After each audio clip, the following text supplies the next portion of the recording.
What's up everyone, the Game2K2 here again, and I'm here to finish up my review of the Star Wars movie franchise. After Return of the Jedi, there was no real mention of George Lucas doing a prequel series. It seemed natural that it would happen, especially since the series started off on Episode 4, but Lucas never really mentioned it. The production of Episode 1 of Phantom Menace was a long one. Writing began in 1994, and the film wouldn't be finished until February of 1999, 3 months before its release. Naturally, a lot of hype went towards this movie. Trailers flooded theaters long before the movie's release, and TV commercials seemed to be on every station. So naturally, Episode 1 was in for a tremendous theater run. But how exactly does the movie end up? Let's find out. The story sees an evil trade federation trying to take over a planet called Naboo, and their leader, Queen Amidala, trying to stop it from happening. They are then joined by 2 Jedi, Qui-Gon Jinn and Obi-Wan Kenobi. They get trapped on a planet called Tatooine after they break down and meet a young boy named Anakin who works at a shop. When his boss refuses to sell Qui-Gon parts for their spaceship, Qui-Gon then makes a bet that if Anakin wins a race known as a pod race, he not only gets the parts he needs, but Anakin is set free. Qui-Gon makes this bet because he believes Anakin to be the chosen one and can bring peace throughout the galaxy. After this, a big battle begins between Queen Amidala's forces and the Trade Federation, and the 2 Jedi face a Sith named Darth Maul, who is being led by an unknown Sith Lord. Now, that's the short version of this very long and very detailed story.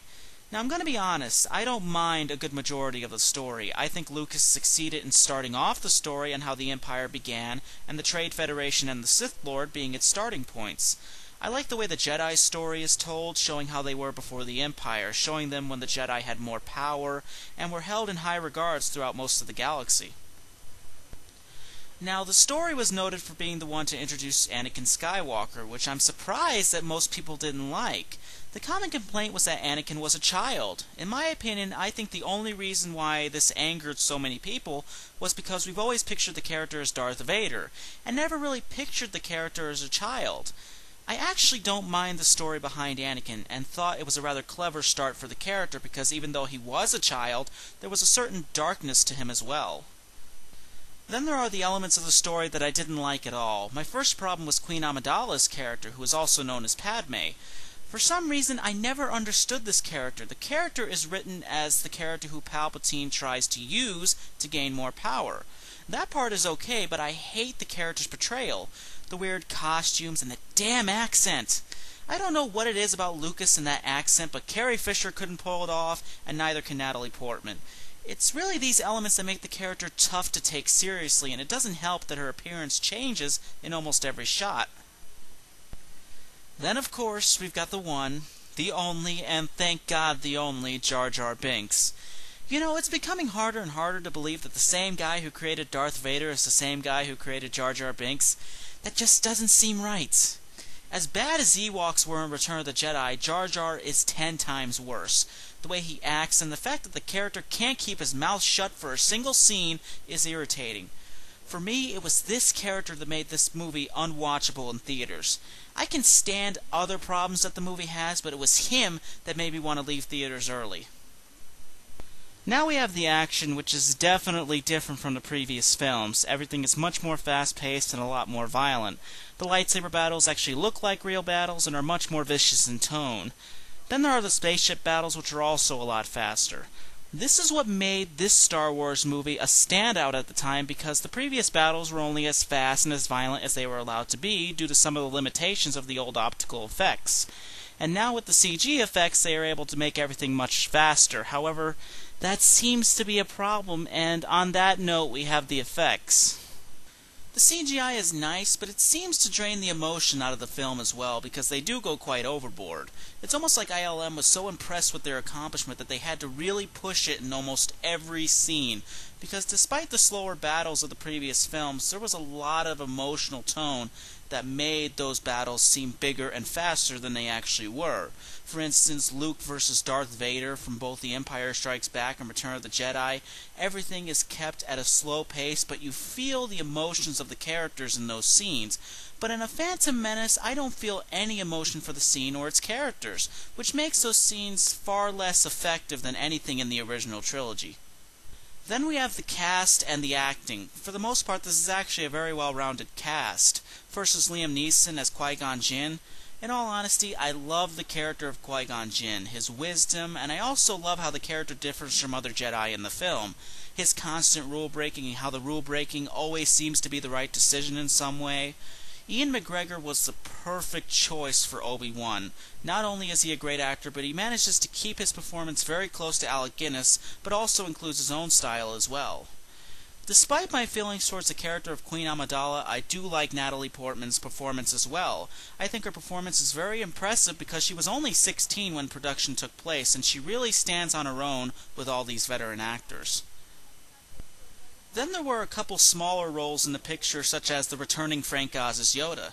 I like the performance, but in all honesty, I hate the puppet they created for the Phantom Menace. They obviously tried to make the character look younger, but not only does the character not look right, but it also makes no sense because this is only set about 45 years before A New Hope. So trying to make an 855-year-old Yoda look anywhere near younger than a 900-year-old Yoda seems like a useless thing to do.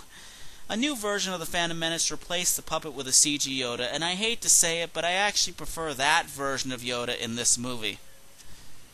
Then, of course, there's Jake Lloyd as Anakin. Unfortunately, I can't complete this review of Episode 1 without mentioning him. While I like the story about Anakin, I can't stand Jake Lloyd. Apparently, other child actors such as Haley Joel Osment and Justin Burtfield, who were great child actors, tried out for the role, and Jake Lloyd somehow won the part. Now, to be fair, judging by the age of the actors, the tryouts are probably to see who could actually act out, let alone read, George Lucas's dialogue, which has to be challenging for a 10-year-old. But with Jake Lloyd, he can't seem to act right on anything, whether it's being sad or being happy. And the whole fight towards the end and the way he says his dialogue just made me wish there was a fast-forward button in theaters. So overall, Star Wars Episode 1 is a film that I actually do like. I like a good portion of the story, and I don't think it's nearly as bad as everyone else does. While there still are a lot of flaws with the story, I still think it's at least watchable. Now we move on to Star Wars Episode 2, Attack of the Clones. The story begins 10 years after Episode 1. Padme, who is now a senator, is in extreme danger with an unknown person trying to kill her. Two Jedi are then called to protect her, Obi-Wan Kenobi and his Padawan learner, Anakin Skywalker. After another attack on her life, the Jedi decide to send her back to her home planet of Naboo under the protection of Anakin, while Obi-Wan goes to a distant planet to look for a bounty hunter who was present during the attack on Padme. Obi-Wan reaches the planet where it turns out that the beings there are creating a clone army under the orders of a now-deceased Jedi. After meeting the bounty hunter, who Obi-Wan finds more than suspicious, he gets into a huge fight with him. While on Naboo, Anakin and Padme are slowly but surely starting to fall in love with each other, but Anakin's constant nightmares about his mother send him back to his home planet of Tatooine, where he meets his new family and eventually finds his mother, who has been missing, but she dies right in his arms. Anakin then releases his anger by killing the ones that captured her. Obi-Wan is then captured by a former Jedi, Count Dooku, who then captures Anakin and Padme, who had attempted to save him. They are about to be killed by animals when the rest of the Jedi show up to help, and this leads into a huge battle. While that might be a much longer summary than the one I gave for Episode 1, this movie is actually much more simple than A Phantom Menace. It's better paced, and it actually is a lot easier to understand.